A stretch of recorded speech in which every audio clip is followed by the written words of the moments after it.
E eu quero convidar a todos a que leiamos no livro de Gênesis,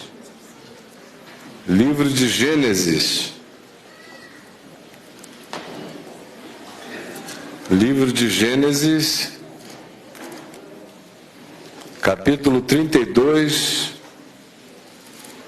do verso 22 até o verso 32.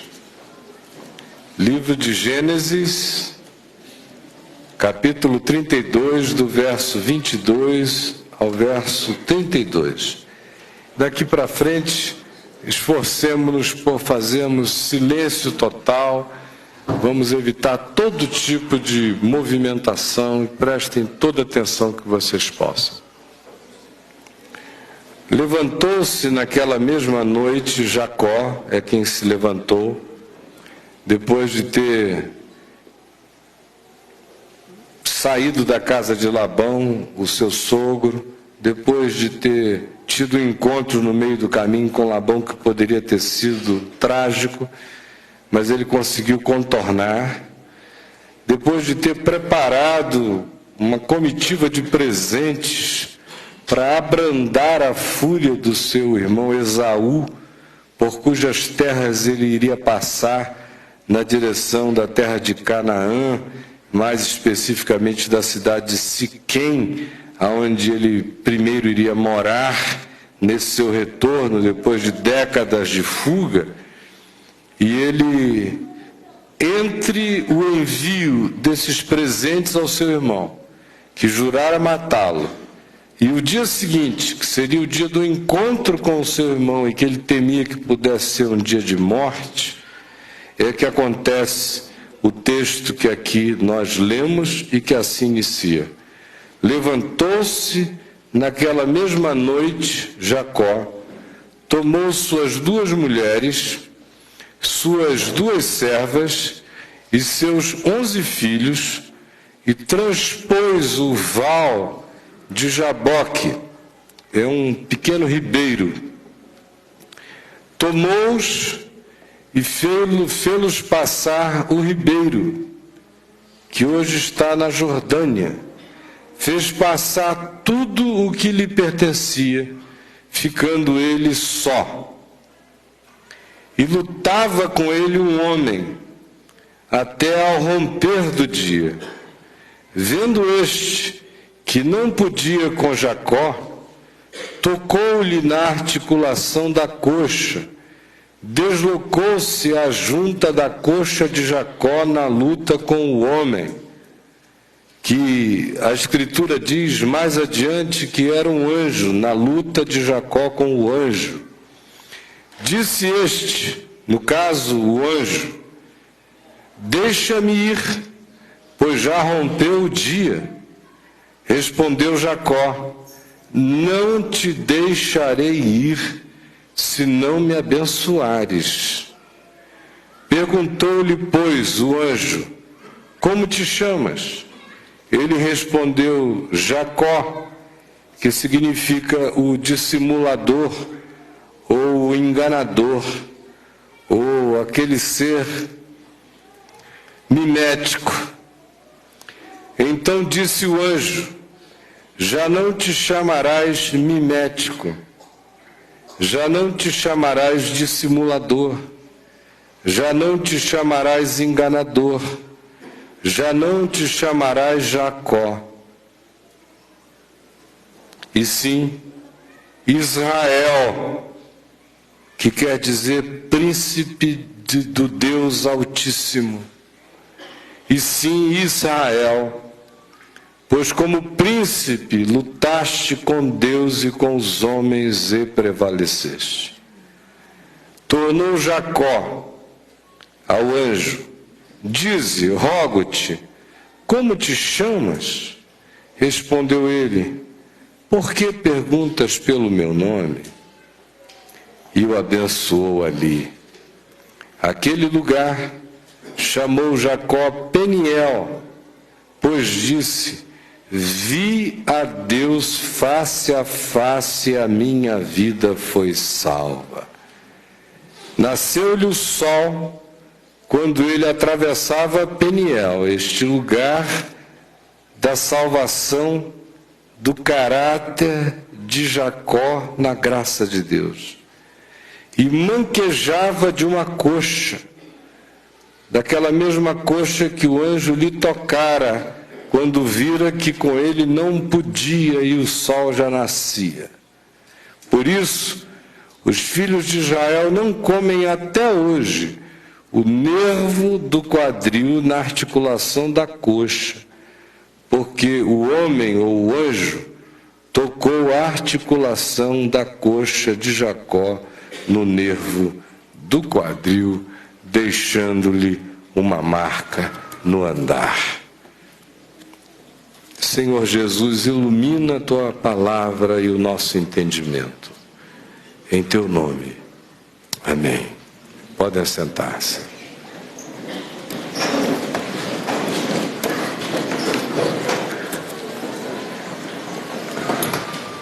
Gente amada, eu quero ser breve, por isso eu desejo que eu possa ter toda a atenção de vocês. Toda. Está todo mundo me olhando? Nós temos esse homem Jacó diante de nós, que é uma das figuras mais repetidas, mais aludidas em toda a Escritura. O Velho Testamento, há pouca concorrência para o nome de Jacó em citações na Antiga Aliança. E no Novo Testamento, dos personagens da Antiga Aliança, indubitavelmente, ele é um dos mais aludidos, juntamente com o seu avô Abraão.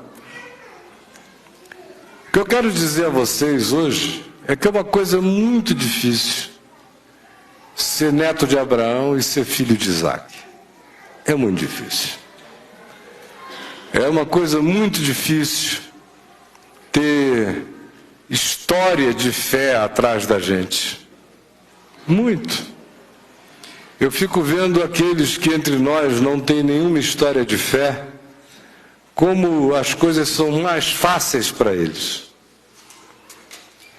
Como o nosso amigo Valdir, que estava me contando outro dia, que foi, não sei se é diretor, presidente da Associação Budista do Distrito Federal. E nenhuma história evangélica, católica, nada disso atrás dele. Só tinha essa tendência ao vínculo com a filosofia budista. E se tornou o presidente dessa organização. Até que um dia, sem nenhuma explicação, sem que ninguém tivesse pregado a ele, instado com ele, feito nenhuma apologia a respeito do assunto, ele amanheceu o dia com aquela decisão de romper com aquilo tudo sem saber por quê. E pegou todos os seus apetrechos vinculados a orações, a preces, às suas devoções, aos seus exercícios mentais e espirituais, e devolveu-os na organização, fez uma carta, se eu não estou equivocado, renunciando à posição. Dos objetos todos, ele manteve apenas um, que era de um valor maior, como peça, e era um período em que ele estava necessitado de dinheiro, e ele foi e encontrou quem comprasse, e vendeu o objeto para transformá-lo num valor numerário, por causa daquela circunstância especial de aperto financeiro naquele período. E ficou assim, sem saber o que ia acontecer. Aí foi levado a uma igreja de profetisas. E aí lá tinha um gasofilácio. E na hora ela chamou as pessoas para darem o dízimo. E ele foi, não sabia nem o que era aquilo, meteu a mão, tirou 10 reais do bolso e botou ali no gasofilácio. Quando botou, a mulher disse: é só isso aí que você ganha de dízimo? E já deu-lhe uma bronca por estar botando 10 reais no gasofilácio. Ele falou: bom, aqui eu sei que não é o meu lugar. Aí ele foi lá num outro lugar e levou um outro susto. Aí tinha uma pessoa amiga que o levou a um terceiro lugar. Aí, por amizade a essa pessoa, ele disse que resistiu o lugar uns 3 meses. Um lugar evangélico. Suportou o lugar. Por causa da pessoa amiga, mais do que por qualquer outra coisa. Até que um dia ele chegou lá no caminho da graça. E está aqui até hoje. Já tem quanto tempo, Valdir? 2 anos. Firme aí. Sem história. 3 anos. Faz mais tempo que eu te vejo no primeira fileira do que 2 anos, Valdir. É que parece que foi ontem. Mas é mais fácil, porque não tem essa memória. O Braulio, 2 anos que você está aqui, 2 anos eu sei, que você começou a ler o site, me ver na TV e aparecer lá pelo La Salle, 4 anos, mas não tinha nenhum vínculo. Como ele costuma dizer, eu estava vindo da minha casa. Você só veio lá de casa, só isso. E aí achou legal, teve os seus altos e baixos, até que um dia eu senti vontade de convidá-lo para ele fazer parte do Papo de Graça, fazendo umas matérias à tarde na rua.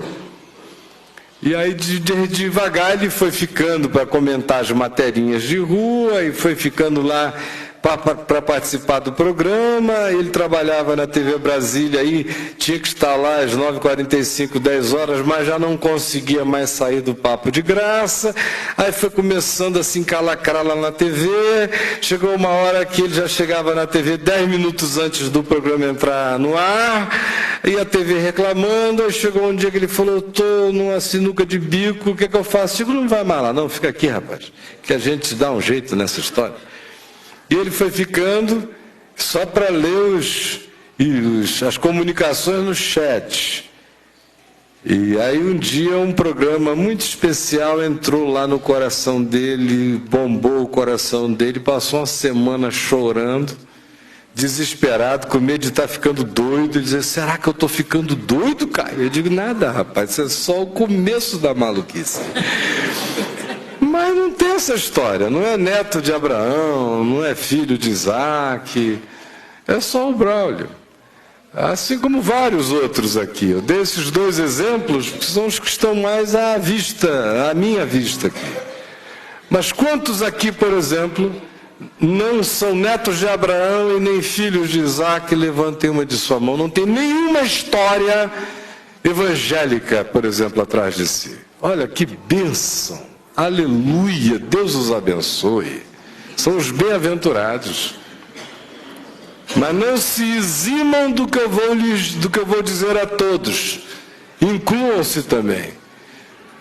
Mas os 85, 90% dos demais, saibam, vocês sabem com certeza, não é verdade? É dureza ser neto de Abraão e filho de Isaac e irmão de Esaú. Não é moleza. Não é moleza.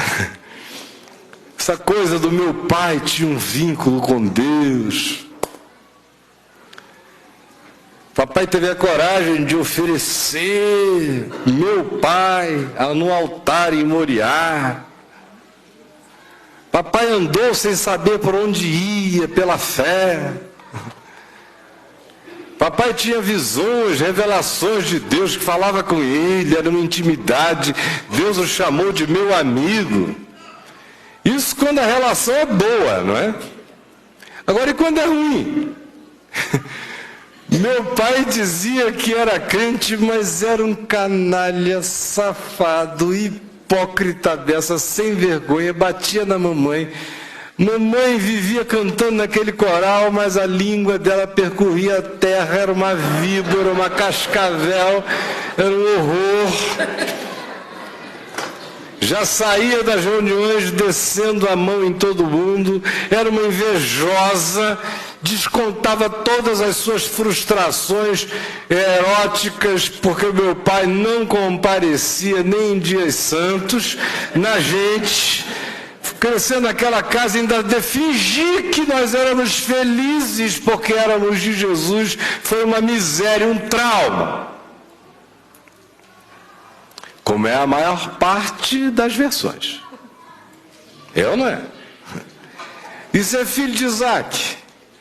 Quando é do bom Isaac, que lembrava-se do seu pai Abraão e só fazia alusão ao seu Deus, que era o Deus do seu pai Abraão, como sendo o temor de Isaac, porque ele ficara tão impressionado com a paixão alucinada, absurda, translocada, inominável, para além de toda explicação moral e ética, que o pai dele dizia ter por Deus, a ponto de pegar o seu filho, o seu único filho, Isaque, com 12 anos de idade, e levá-lo ao Monte Moriá, lá em Jerusalém, e atá-lo e amarrá-lo como se fora um cordeiro para o holocausto.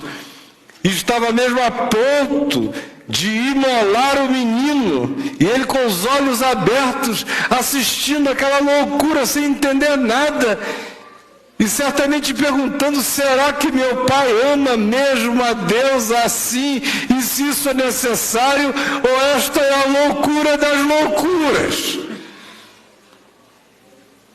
Até que um anjo interrompeu o surto de adoração de Abraão, dizendo: Abraão, Abraão, Abraão, não faças mal ao menino, porque agora eu sei que tu temes a Deus, porque tu não me negaste entregar teu filho Isaque, teu único filho, em quem residem todas as minhas promessas para a tua vida.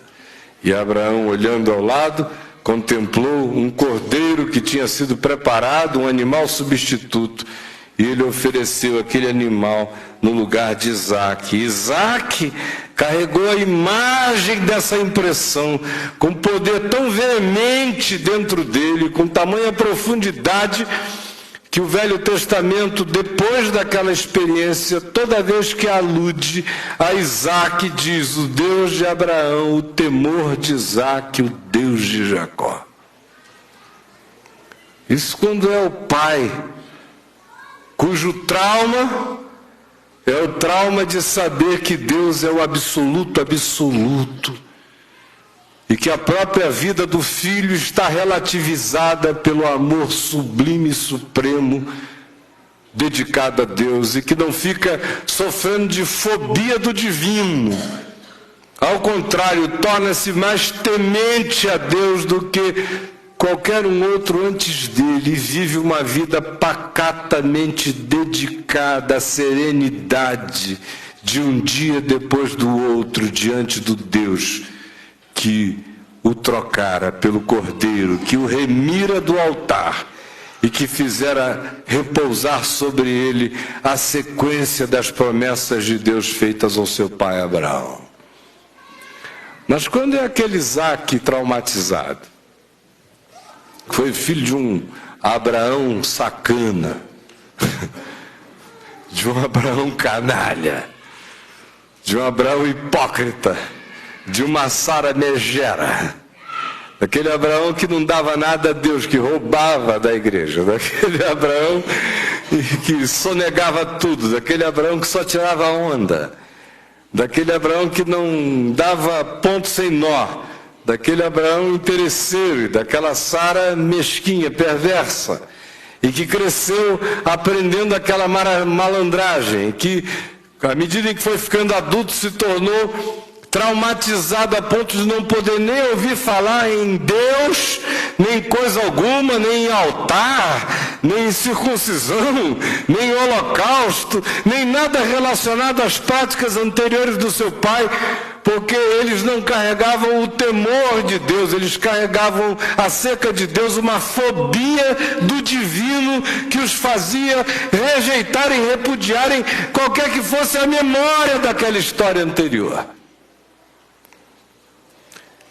Imagina o que é ser filho, positivamente ou negativamente dessas duas histórias anteriores. Positivamente, é um peso enorme ser neto de Abraão.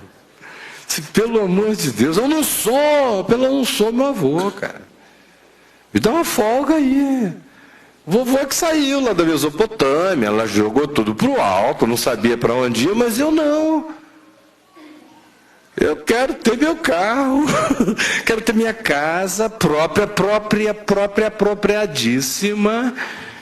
Aquele negócio de ficar em tenda para lá e para cá, e vai, não sabe bem, esperando uma promessa, não, eu faço, quem sabe faz a hora, não espera acontecer. Eu sou discípulo do Geraldo Vandré, não é de Abraão, de jeito nenhum. E essa coisa de vai para lá, vai para cá, trabalha para os outros e não ganha nada, não é comigo não. Até o meu sogro vai ter que colaborar.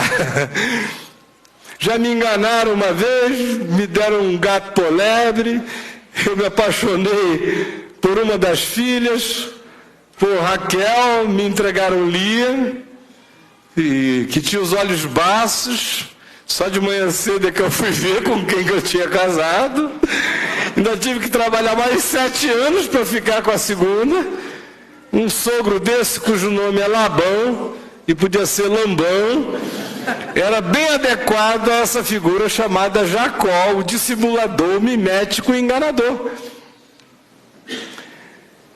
E eu não tenho nada a ver com meu avô. Se meu avô teria abençoado Labão, que o Senhor te abençoe, eu não. Esse cara vai me dar um troco legal. E o que eu penso acerca de Deus, do que eu aprendi com meu avô e com meu pai, eu vou praticar aqui como teologia da prosperidade e teologia da dissimulação. Eu vou botar, já sei o que eu vou fazer quando... Eu estou pensando em sair daqui, mas não vou dizer nada não. Vou preparar minha saída assim, na surdina. Vou botar aqui nas beiras dos rios, onde os animais vêm se alimentar, vou botar umas varinhas, vou cortar esses caniços, fazer umas marcas neles, e do outro lado eu vou deixar caniços sem marca. Vou combinar com meu sogro, vou perguntar, escuta, qual é o arranjo que eu quero fazer? É o seguinte, quando nascerem vacas ou ovelhas ou rebanho, malhadas são minhas, e as que nascerem com a pele inteira são tuas.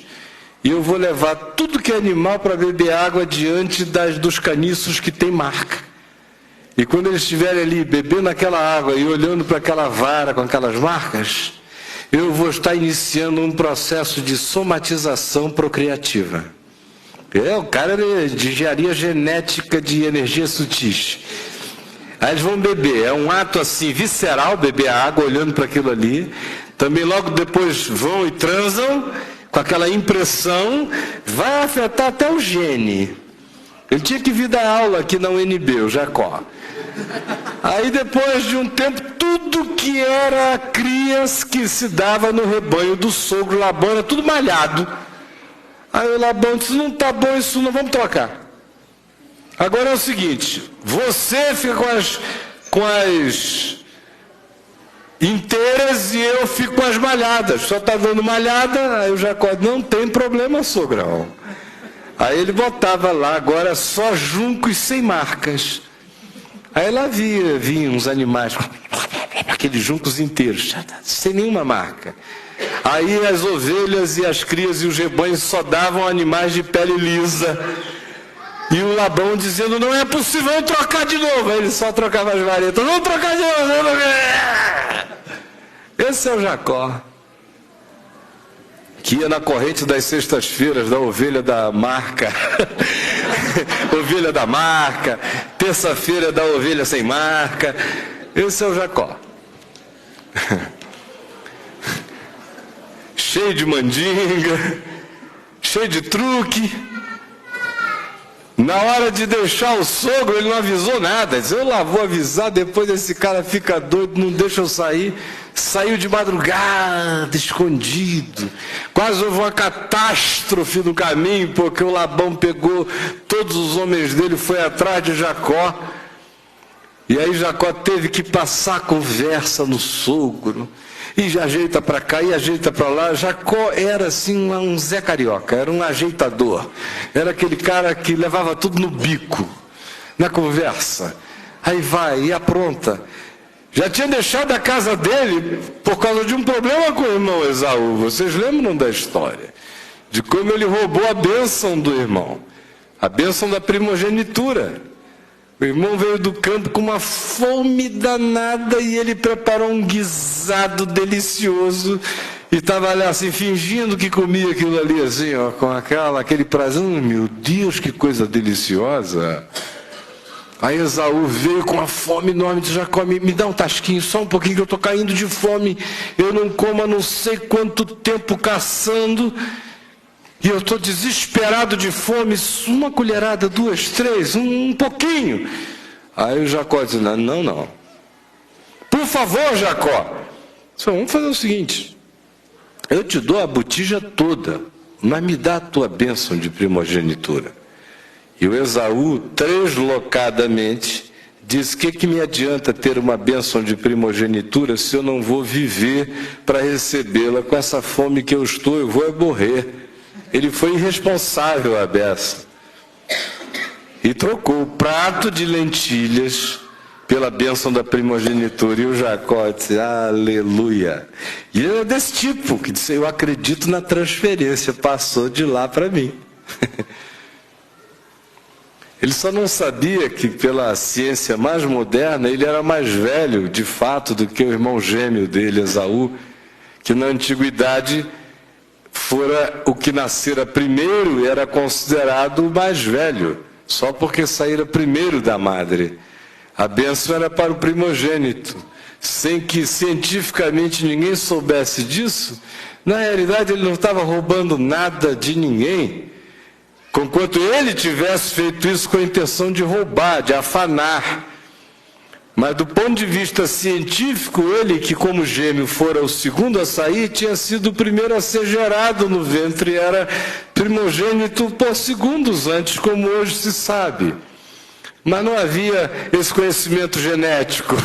Ele estava querendo tirar mesmo a bênção da primogenitura como pudesse, e o outro foi negligente para com ela, e ele saiu dizendo, agora a bênção é minha, e ainda aprontou mais junto com a mãe.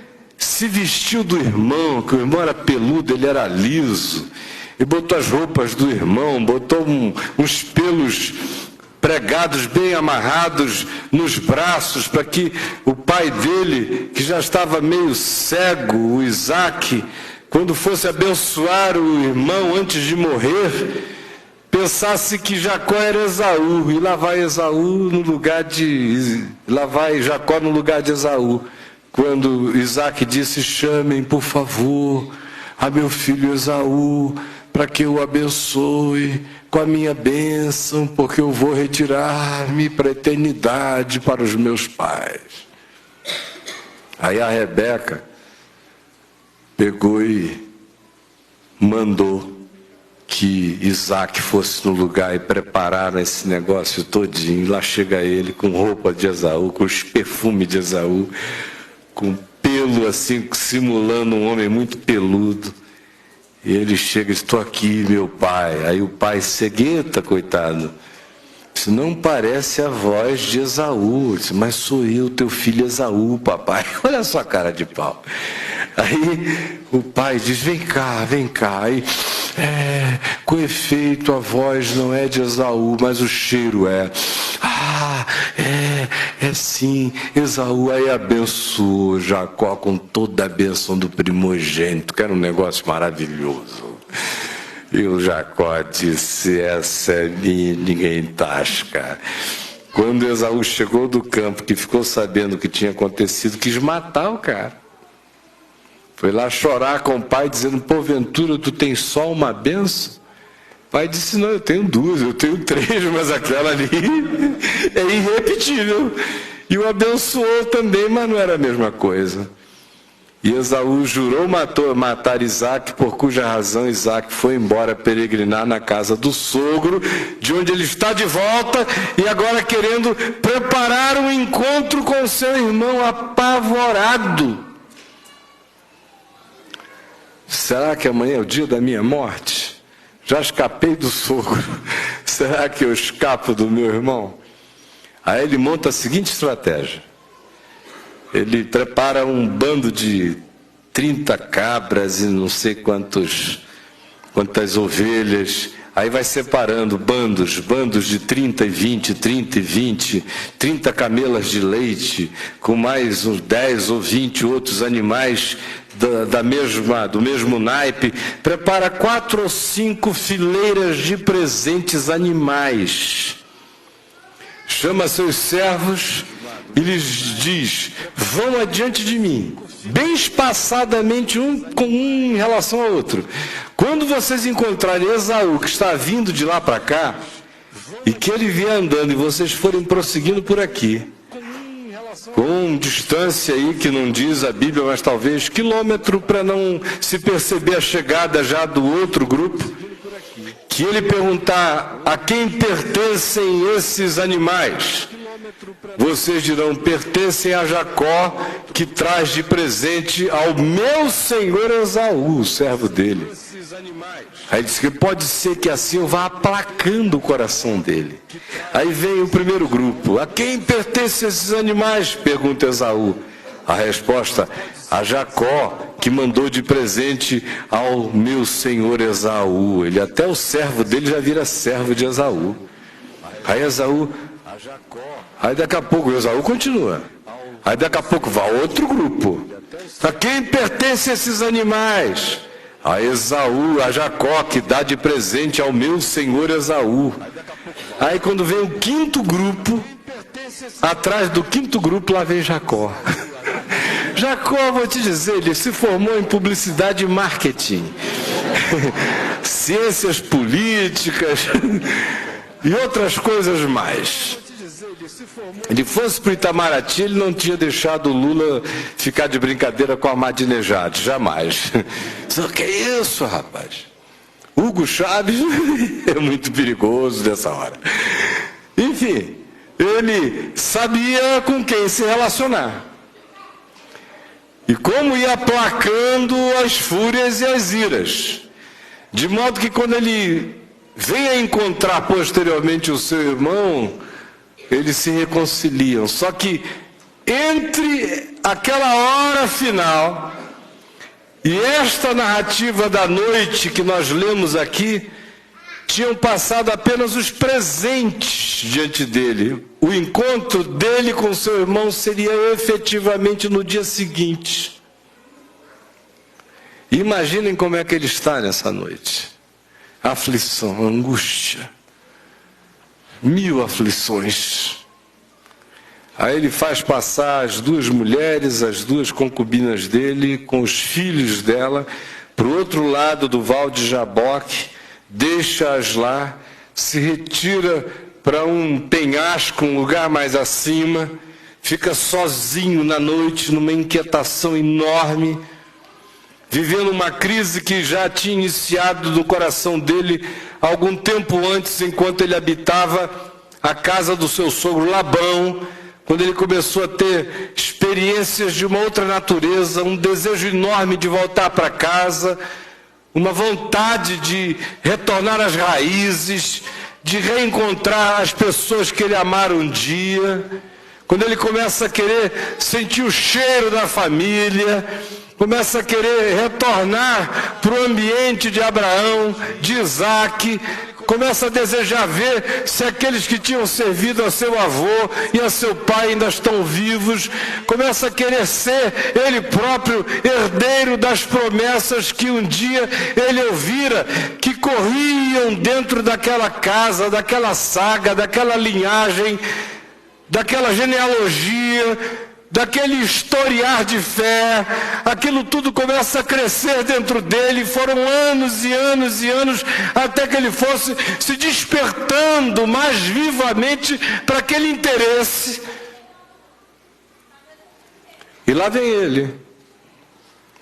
Vocês reconhecem que se a terceira geração de uma casa de crentes, em geral, não gera boa coisa, não é verdade? Não reconhecem? Mesmo quando o avô foi piedoso e o pai também, a terceira geração, ou está assim meio de saco cheio, ou está traumatizada, ou então é aquele tipo que diz, não, meu pai era um santo piedoso, meu avô também, mas isso era para eles, para o tempo deles. Eu fiquei assim com overdose de culto, overdose de pregação, overdose de mensagem, overdose de crente, overdose de igreja, overdose de reconciliações. Se a terceira geração numa casa de Abraões e de Isaques é meio complicado, quanta história complicada você ouve, quanto pastor que escandalizou, que traçou a irmãzinha do coral, quanta fofoca, e o cara é herdeiro de um álbum de tragédias também. Até a vovó Sara teve um negócio com o faraó do Egito, porque o meu avô vacilou, meu Deus. Com medo de perder a vida, até mesmo a minha mãe, papai deu uma vacilada lá com Abimeleque. Por pouco mamãe não roda. É muita história. É muita mistura de Deus com a ambiguidade humana, com a contradição humana, a terceira geração, com essas memórias todas. Você, por exemplo, filho de pastor, pelo amor de Deus, mesmo dos mais piedosos, se você não tomar cuidado para proteger a cabeça dos seus filhos daquela nhaca do ministério, filho de pastor sofre como quem é que há criado num covil de cascavéis. E cheiro de veneno. E pastor, pelo amor de Deus, quando sobrevive ao ministério é porque creu em Marcos 16. Ainda que tu bebas coisas mortíferas e serpentes te mordam, tu não morrerás. Porque é muita peçonha. Aí o filho do cara, a filha, não, em Jesus eu creio, mas me deixa fora de igreja, não quero nem saber desse negócio. E a maioria dos que estão aqui chegaram traumatizados das suas histórias com Abraão, com Isaac, com Jacó, com a pior versão de Abraão, com a pior versão de Isaac, e chegaram aqui uns Jacóis cínicos, muitos. Vindo aí de todas essas igrejas alucinadas e loucas, experiências as mais translocadas. Eu me lembro da maioria de vocês, na hora de dizer, chegou o momento de trazer a oferta para o sustento do caminho da graça, a maioria olhava para o outro lado, porque já tinham sido tão expropriados em barganhas, em correntes, em abusos, em coisas de todo tipo, que estavam traumatizados de todos os modos. Sem falar em dezenas de outras coisas que caracterizavam esse estado de viver generacionalmente o trauma, o bagaço, nessa moenda de coisas feias que muitas vezes se associam à fé. Repito, quando é o bom Abraão, o bom Isaac, ainda assim, o indivíduo acha que por ser a terceira geração, ele adquiriu privilégios por osmose, que ele carrega já uma bênção inerente, que ele não tem que ter a vida dele direta com Deus, não tem que ter seu vínculo pessoal com Deus, ele pode viver das heranças dos ecos. Ele é herdeiro de uma graça, o que faz com que ele retarde absurdamente o encontro dele próprio com Deus. E vai arranjando as suas desculpas para o fazer. Meu irmão não gosta de mim, não dei sorte lá entre eles. Ainda casei com uma das mulheres erradas na minha vida, graças a Deus a segunda é legal. Infelizmente o sogro é o mesmo. Trabalho numa empresa familiar que não deixa ninguém ser crente, ninguém ali consegue ser crente naquela empresa. O cara vai arranjando todas as desculpas e vai atrasando todos os processos. E quando Abraão é ruim, o Isaac é ruim, é que ele diz, não quero nem saber, eu me tornei irreligioso. Eu creio numa energia suprema e poderosa, agora e na hora da nossa morte, amém, mas nada de muita proximidade. Mas olha aqui para mim, seu Jacós, dona Jacosas, olhem bem para mim. Chega uma hora que não interessa se o teu Abraão, teu vovô Abraão, seu pai Isaac era dos bons ou era dos maus. Chega uma hora em que a palavra de Deus não voltará para ele vazia. Chega uma hora em que a bondade de Deus começa a militar contra a nossa natureza. Chega uma hora em que Deus declara guerra ao nosso cinismo. Chega uma hora em que as milícias celestiais, os anjos, decretam que o tempo da gente andar na dissimulação, no mimetismo, no conforto de quem diz, eu creio, mas não precisa ser tanto, é findo.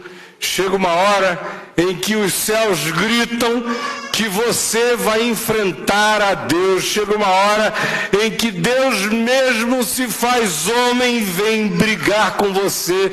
Chega uma hora em que os anjos, de raiva apaixonada, vêm ao seu encontro numa noite qualquer para tirar-lhe o sono, para lhe perturbar, para lhe molestar, para lhe incomodar. Chega uma hora em que a conspiração do amor de Deus começa a se preparar de tal modo que tudo em você é desconforto, que todas as coisas clamam e falam por uma saudade daquilo que você repudia, por um desejo de aproximação daquilo que você diz antipatizar, por uma vontade de correr o risco de reentrada naquilo que antes você diria jamais para isso voltar. Chega uma hora em que alguma coisa estranha, uma maldita saudade toma conta de você e você, por razões absolutamente inexplicáveis, quer se aproximar daquilo do que você antes fugia. Chega uma hora em que, com trauma ou sem trauma, com Abraão bom, Abraão mau, com Isaac que carregava o temor de Deus, ou com um pai Isaac que tinha fobia do divino, chega uma hora em que, com Esaú amando você, odiando você, querendo você ou repudiando você, surge dentro do seu coração poderes de uma latência tão poderosa e forte, se tornam patentes as suas obrigações de andar num caminho de retorno. E por mais que você ainda engendre dissimulações, por mais que ainda você tente fazer gestão desse processo de reencontro, de volta, de retorno, por mais que você prepare caminhos presentes, por mais que você faça isso tudo, por mais que você se defenda, por mais que você venha apavorado, por mais que você diz, tomara que eu consiga passar, tomara que seja apenas uma experiência necessária, uma catarse psicológica, uma necessidade da alma de completude, para que eu me reconcilie com o meu passado, mas que fique só nisso. Tomara que seja apenas isso, a chance de eu voltar para as minhas origens, para recompor o meu ser, mas sem nada mais profundo. Tal coisa sairá do seu controle pela misericórdia de Deus. Sairá do seu total controle pela misericórdia de Deus. Como eu vejo até hoje, essa terceira geração de Abraão, de Isaac, os Jacós geracionais que estão aqui entre nós, e alguns que entre nós hoje nem aqui estão, mas que estão ali assistindo pela televisão, traumatizados de coisas boas ou de coisas más. Como eles ficam tentando dar a vida a Deus aos pedaços, em partes, cheios de reservas, Não, eu agora decidi que eu frequento uma reunião de domingo. Que bom, né? Não, eu decidi agora que eu apareço nas de quarta. Passar disso já começa a ficar meio fanático. Isola, daqui a pouco eu estou no Monte Moriá com meu filho, para lá eu não vou não. Ei. Chega, não. Aí o cara vai tentando fazer gestão. Daqui a pouco eu vou estar lá me oferecendo para servir sábado de manhã, na vigília do telefone. Pelo amor de Deus. Que negócio é esse? Eu não. É tanta coisa. E as minhas happy hours? Daqui a pouco eu estou igual o Caio. Aquela vida lindamente desgraçada, coitado, que fica o tempo todo só ali, papo de graça, e prega, desde 18 anos não faz outra coisa. Não sei como é que aguenta. Coitada da Adriana. Eles mal sabem como são as nossas noites, não é, meu amor? Oh, aleluia. Não sabem da terça, da missa o terço ainda. Não sabem. Eu creio em Deus Pai, irmãos, Todo-Poderoso, Criador dos céus e da terra. E em todas as bênçãos dele para mim e para minha casa.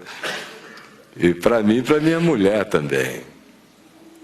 Sobretudo. A promessa é o teu cálice transborda. Aí o cara diz, eu não quero não. Ou se eu quero só assim, fazendo a minha gestão. E faz como Jacó, reorganiza os reencontros, monta todas as cronologias, vai primeiro isso, depois aquilo, depois chego eu.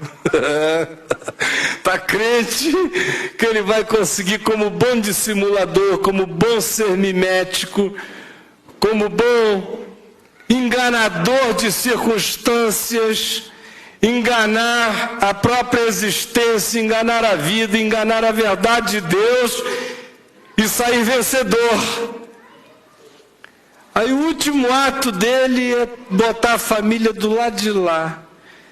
Mas a angústia está tão grande, que ele larga todo mundo e vai para a escuridão de Jaboque.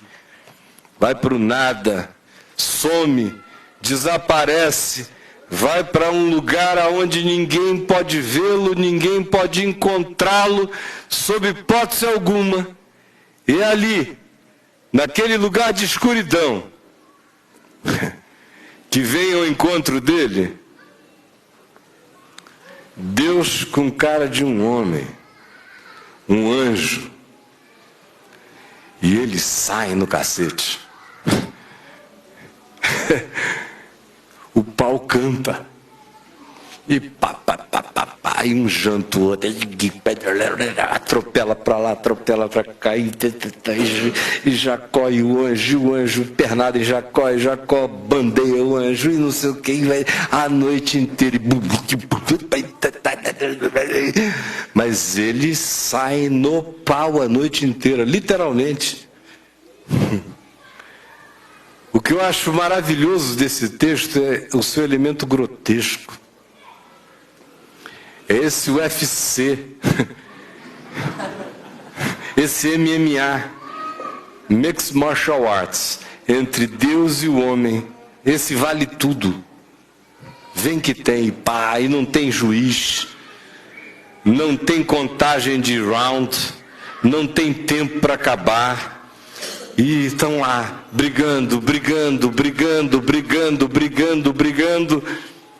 Quando o sol começa a nascer, aí o anjo diz, deixa-me ir, porque a essa altura Jacó, já sem fôlego nenhum, está agarrado, cinturando o anjo na corda, assim. Cinturou o anjo, não tem mais força para nada, nem para bater cansa. E nem para apanhar, cinturou o anjo, e o anjo diz, deixa-me ir. Ele diz, não te deixarei ir se tu não me abençoares. Jacó sabe que está brigando com alguém divino, maior do que ele, que se deixa limitar na dimensão de uma briga possível com Jacó, para que Jacó o vença e seja vencido. Não te deixarei ir se tu não me abençoares. Aí o anjo para e diz: como é o teu nome? Como se o anjo não soubesse. Como é o teu nome? A briga toda era uma briga para curar o caráter daquele homem cujo nome era a expressão exata do caráter dele. E ele disse: meu nome é Jacó, meu nome é mimético, meu nome é dissimulador, meu nome é espertalhão, meu nome é liso, meu nome é enganador, meu nome é rei da cocada preta, meu nome é bom de papo, meu nome é sedutor, meu nome é armador. Meu nome é 171. Esse é o meu nome. Aí o anjo diz: já não te chamarás 171. Já não te chamarás o dissimulador, nem o armador, nem o mimético, nem o enganador. Já não te chamarás mais o liso, mas tu te chamarás de hoje em diante Israel, que quer dizer príncipe de Deus. Porque com Deus e com os homens tu lutaste e tu prevaleceste. Mas antes que se diga e o abençoou ali, o anjo lhe tocou no nervo da coxa.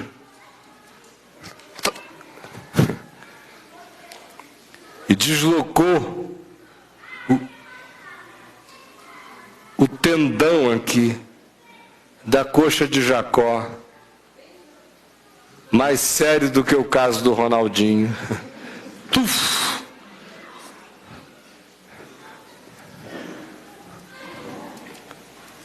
Porque essa terceira geração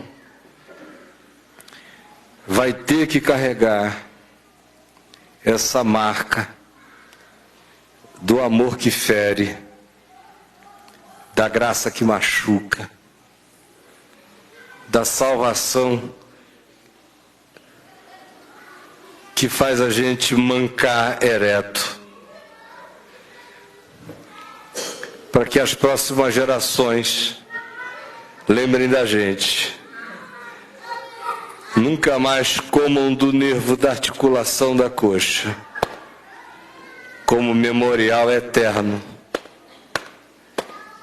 de que quem acha que por ser filho de Abraão e de Isaac, e que acha que carrega uma bênção por osmose, e que basta ter nascido daquele pedigree, receber aquelas bênçãos, pode andar em dissimulação, fazer seu próprio caminho, pode engendrar seus próprios planos, pode fazer a administração da proximidade ou da distância de Deus, como é a síndrome dessa terceira geração, para a salvação dela própria e para a salvação das gerações que vêm. Frequentemente Deus põe uma marca no andar da gente. Eu sou a terceira geração de uma família.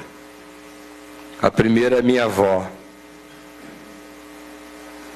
A segunda, minha mãe, que levou meu pai a Cristo. Eu sou a terceira. Eu não era exatamente um Jacó. Não fui de modo nenhum. Deus sabe. Mas eu estava me tornando um. Eu poderia ter virado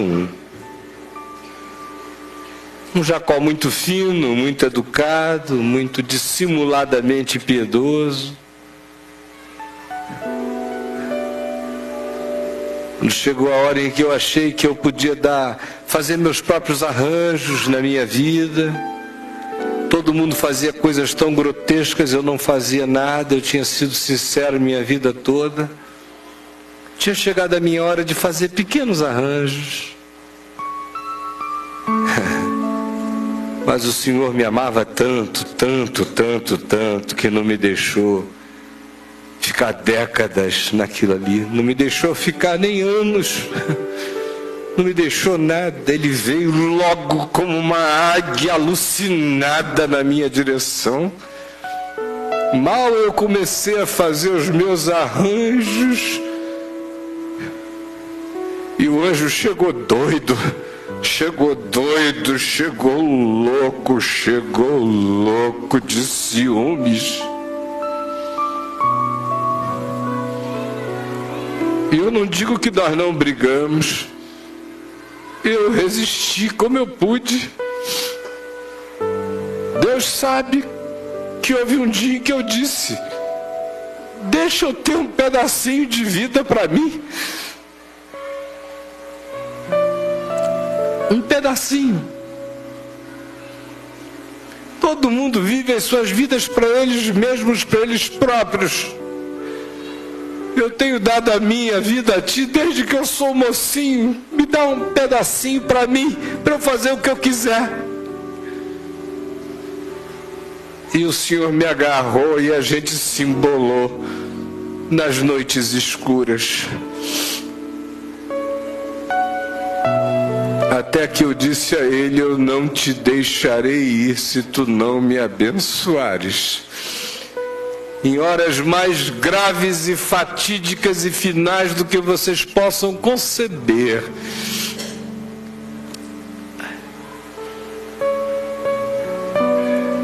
E ele me disse: como é o teu nome?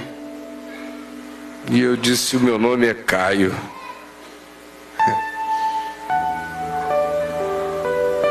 Que significa alegria e bordão.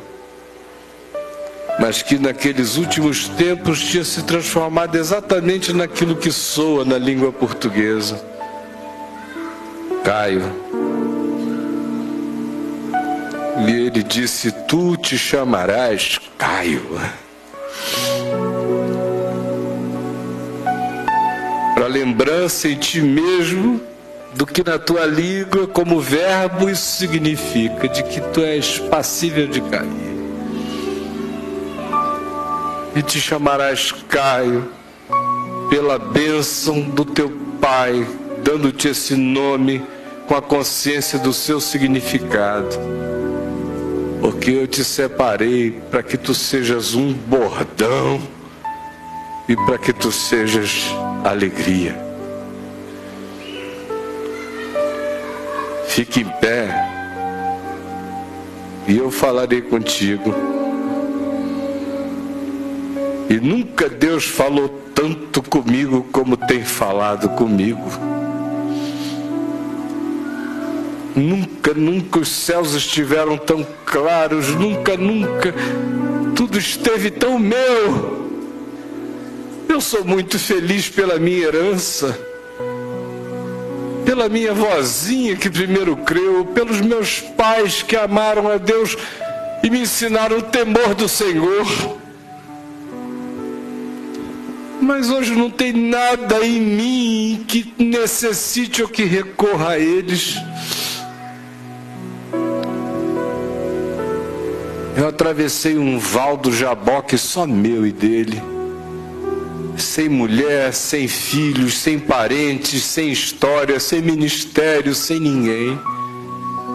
E nos engatamos e brigamos.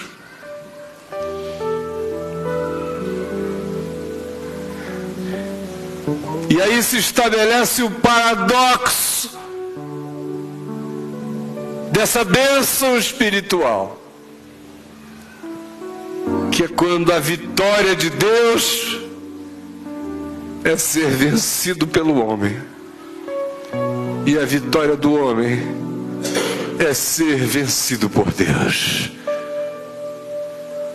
É quando tudo que Deus quer é que o homem a ele se agarre de tal modo que Deus não se possa livrar. E tudo que o homem precisa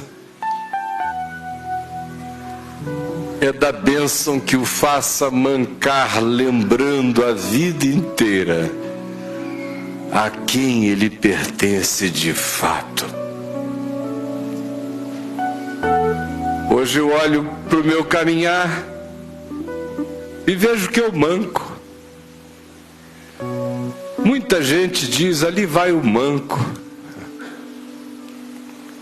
Mas eu sei o que eu vi. Eu sei o nome deste lugar. Eu sei que o nome deste lugar na minha alma se chama Peniel. Porque eu lutei com Deus e Deus lutou comigo. E eu vi a Deus face a face e a minha vida foi salva. Hoje, meu irmão, minha irmã, eu estou contando a você essa história de Jacó e dando esse testemunho pessoal do meu ser, na esperança de que os netos de Abraão e os filhos de Isaac não se tornem cínicos pelo caminho, sejam curados de toda dissimulação, de todo mimetismo, de todo trauma de reservas, ou de todo desejo de fazer gestão.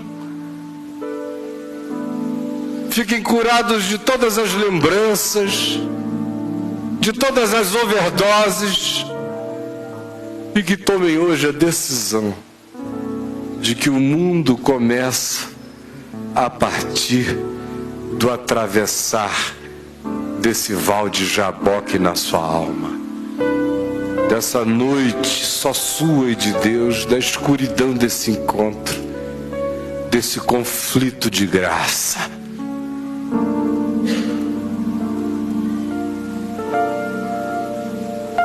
E que as novas gerações olhem para nós com reverência, sejam salvas na lembrança de que em nossas vidas, apesar de nós nos engatamos com Deus e Deus nos abençoou. E Ele nos salvou de nós mesmos.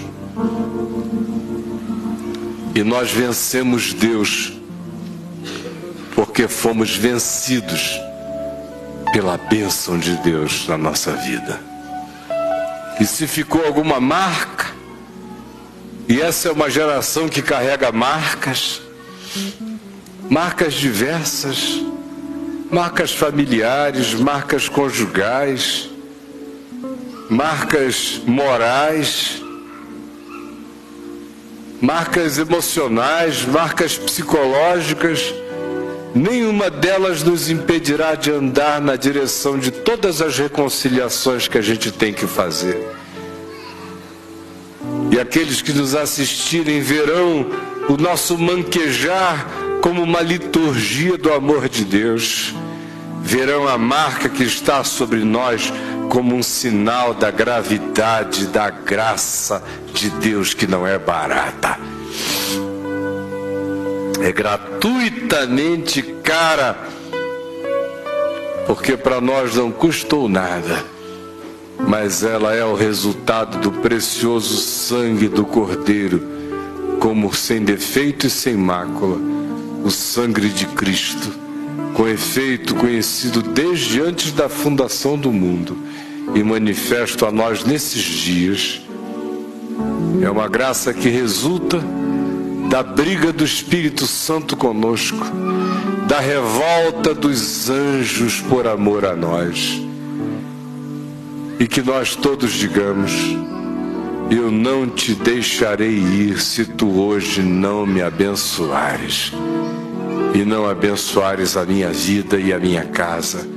Chega de escamotear, chega de fugir, chega de escorregar. Vamos ficar em pé e vamos orar. Dê a mão ao seu irmão, por favor. A quem está aí ao seu lado.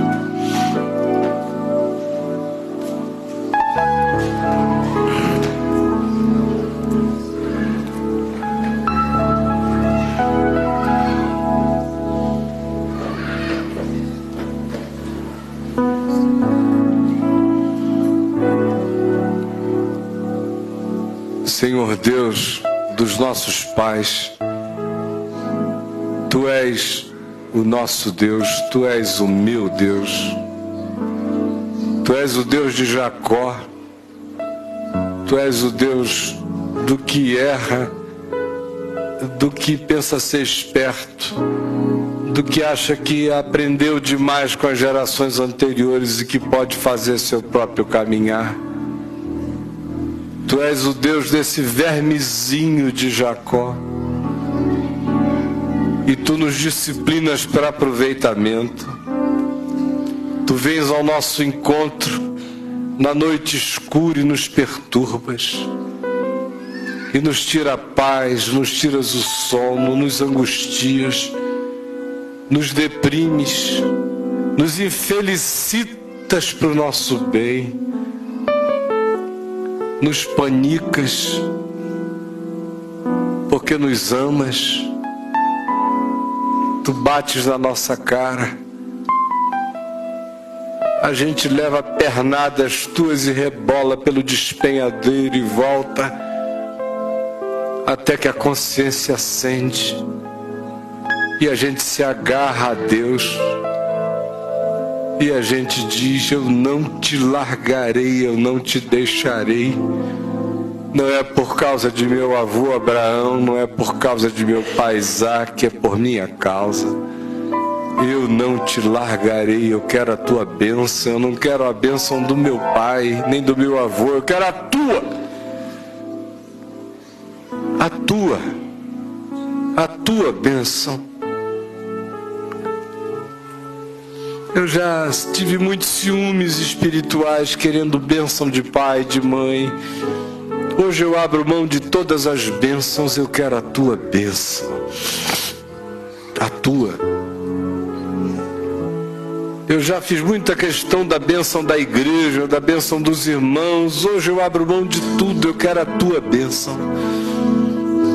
Eu já estive traumatizado pelas bênçãos fugidias e hipócritas e falsas dos que me precederam, e eu quero esquecer tudo isto. Eu te agarro e eu quero a tua bênção.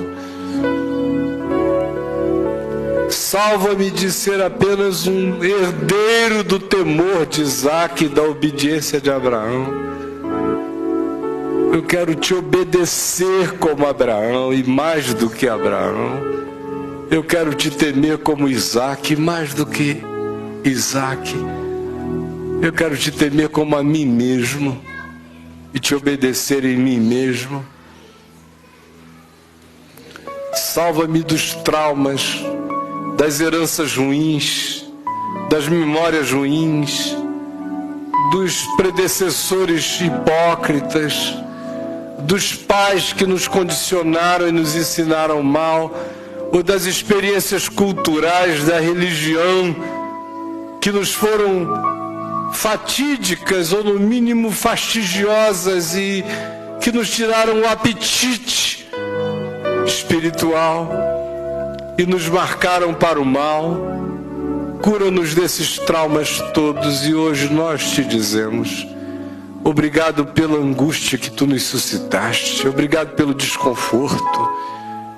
Obrigado porque tu foste mais forte do que a nossa resistência.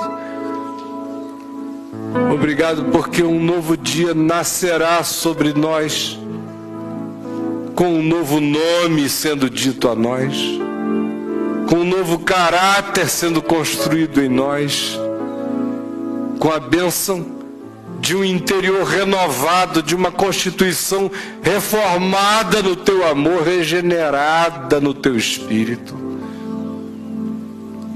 Torna-nos príncipes dessa nova aliança, príncipes de Deus, príncipes da graça, príncipes do Evangelho, filhos de Deus e co-herdeiros de Deus em Cristo Jesus, príncipes da nova aliança desta reconciliação. Eu te peço que em todos nós tu renoves esta alegria, esta bênção, bênção de primogênito entre muitos irmãos, a bênção do primogênito Jesus sendo transferida para cada um de nós. Salva-nos do espírito de dissimulação, do espírito religioso, do espírito de manuseio do sagrado, do divino. Salva-nos das nossas pretensões. Salva-nos de termos sabido tanto. Permite que a marca que tu ponhas em nós defina o começo de todas as coisas da nossa vida.